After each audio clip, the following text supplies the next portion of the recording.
Sure, I'll do it. Fade in, external, outer space. Or not. The ship rises from the devil's tower and sails off into space. To the strains of John Williams in a classic moment, we realize we're watching the end titles of Close Encounters, and then we pull back to reveal that the image is on a TV monitor. As we continue to pull back, we discover a bank of video equipment, and Close Encounters is being pirated from a 3/4-inch cassette to VHS beta. Interior, video work area, laboratory, day. The video pirate operating this equipment is Marty McFly, 17, a good-looking kid who has an air of confidence, just shy of cockiness. He's wearing a silver Porsche jacket, and like most typical modern kids, his stitches clothing is without some brand or form of advertising. He's looking at an ad for a guitar amp and Rolling Stone. With the movie over, Marty shuts down the equipment and checks the cassette and writes on the Close Encounters original edition. He puts the master tape back in the jar and we catch a glimpse of a few other titles. Empire Strikes Back, Stir Crazy, Superman 2. Oh, 80s. Marty packs up the cassette with the school books and takes us into another part of the laboratory. The lab is a huge room and workbenches are all over, covered with chemical and electronic equipment. The place is old and dusty and has an air of mad science lab of the 50s. An elderly man is hunched over an experiment on one side of the lab, and Marty calls to him. Professor Brown, it's almost 8:30. I'm out of here. Wow. Who's Professor Brown? Ashley. Professor Brown. I shush. Ashley has to be Marty's mother. Yeah, he's Marty's. I think Ashley's better as Professor Brown. Blast it, 24 majorly volts. Shush. I was reading ahead. Professor Emmett Brown, late 60s, is tinkering with a device that looks like a solar cell, positioning it under a skylight to catch the sun rays. He's eccentric, moody, but basically kindly, and very involved in his work. Marty has a closer look at what the professor is working on. The device is easily 30 years old, and Brown pours a chemical solution into a compartment in the cell. He plugs a patch cord in from the cell to a voltmeter. An incandescent bulb on the panel glows dimly, and the meter needles move slightly. Now you say it. Blast it, 24 majorly volts. He throws an Erlenmeyer flask across the room and shatters against the wall. The power of 1,000,000 hydrogen bombs. Points to his experiment. You're supposed to act that part out. I'm pointing to my experiment. It is a radio play after all. Then we get 24 measly volts. It's not fair. We're working on this power converter since 1949. And you'd think in all that time I could find the right chemicals that would efficiently convert radiation Christopher Lloyd. into what? Into electrical energy. But no. 33 years of dedication, research. All I've got to show for it is a bootleg video operation in my pants. That reminds me, if we could scrape up enough for a 35 film chain, I've got a connection with a projectionist in the first run house. We could be selling new movies on the street before they're even in the theater. A 35 film chain? I'll see what I can do! I'm pondering my power converter! The professor ponders his power converter. Marty is on his way out. He falls I'm on my way out, guys. 5 blocks and tries it. Of course, it won't open. Won't give up, will you, Marty? Professor Brown asks without turning around. Marty grins. One of these days, you're gonna leave this door open and I'll find out what's in there. Did you ever consider that some doors are locked for a reason? No, not really. Oh, Marty! What time did you say it was? 8:30. Damn it, Pam! Oh, the sun's out. Right. Oh, jeez, for a guy with a ton of clocks, he sure don't pay attention to the time. Indeed, there were numbered clocks all over the lab. Oh, yes. On the contrary, may not be much attention to the measurement of time, but I'm very aware of time itself. As he talks, Brown walks towards Marty. Back off, old man. I'm walking toward you. Believe time to be its own dimension, to be contained, to be controlled.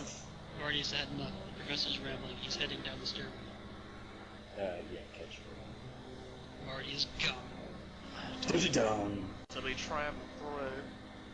Professor Brown unlocks the door and enters. Interior, a locked room. The There's center gonna of be a attention big here is a flip-flop. morass of equipment of 1940s and 50s vintage that looks like something out of Amazing Stories or Weird Science. A series of lenses is the final end to the maze, indicating that a ray of some sort is to be beamed down on whatever. Professor Brown admires his invention. If only I could harness enough power. Interior, stairway, Marty. Marty comes down the stairs to street level and goes out the door. Exterior, Orpheum Theater building, day. Marty steps out into the street from the Orpheum Theater building, the third floor of which houses the lab. The theater is old and abandoned. On the marquee are the words Assembly of Christ. From outside, the 2 stories of the offices above the theater look just as destitute, with weathered soot covering the walls and an occasional boarded up window. Most of the neighboring businesses are boarded up as well. We get the feeling that this was once a thriving business district, but those days are long gone. A black van is parked ways down the street, and on its side we see the letters NRC. 2 men are putting samples of gutter water into test tubes. They pay no attention to Marty. Marty goes next door to one of the only operating businesses in sight, Wilson's Cafe.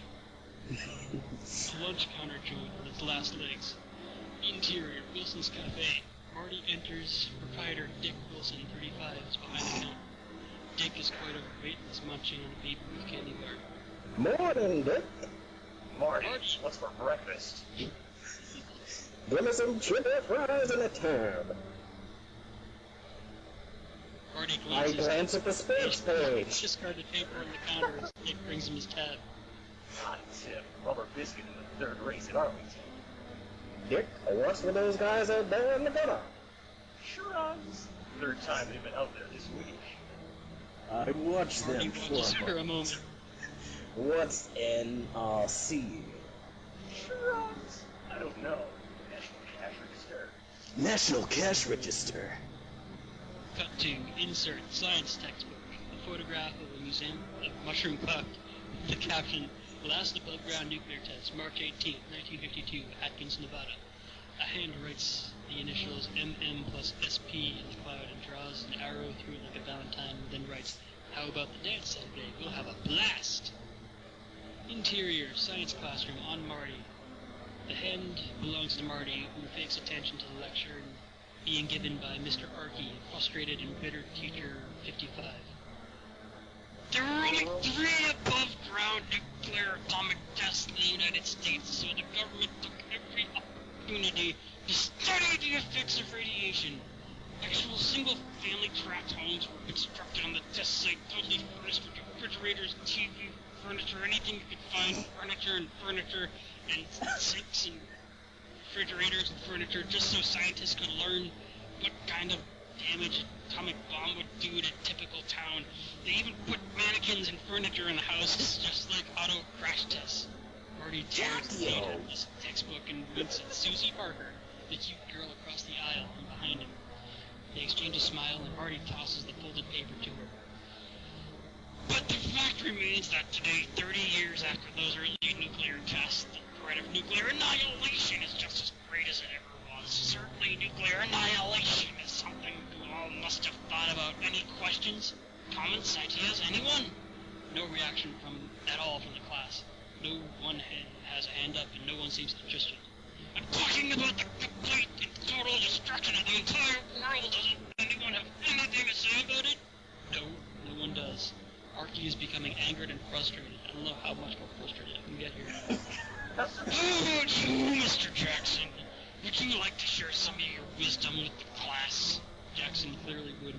Now Susie writes something on Marty's note, folds it, and tosses it back. It lands on the floor next to Marty, and he picks it up. Mr. Gomez, any thoughts? Miss Parker? Mr.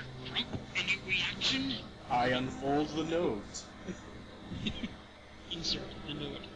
This is a one-man play here, isn't it? Next to the mushroom mushroom cloud has been written, "That's sick." On the back has been written, "Yes." Back to shit. Marty smiles.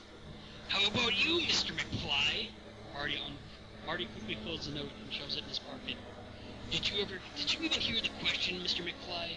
Marty looks up, facing the inevitable. He might as well give his honest opinion. Yes, sir. You know what I think about them atomic bombs? Well, I'd kind of like to see one. You'd like to see a nuclear holocaust? Well, not a holocaust. Mr. McFly here wants to nuke it all just so we can see it. You know, damn well, that's not what I meant, sir. All I can say is that's one of a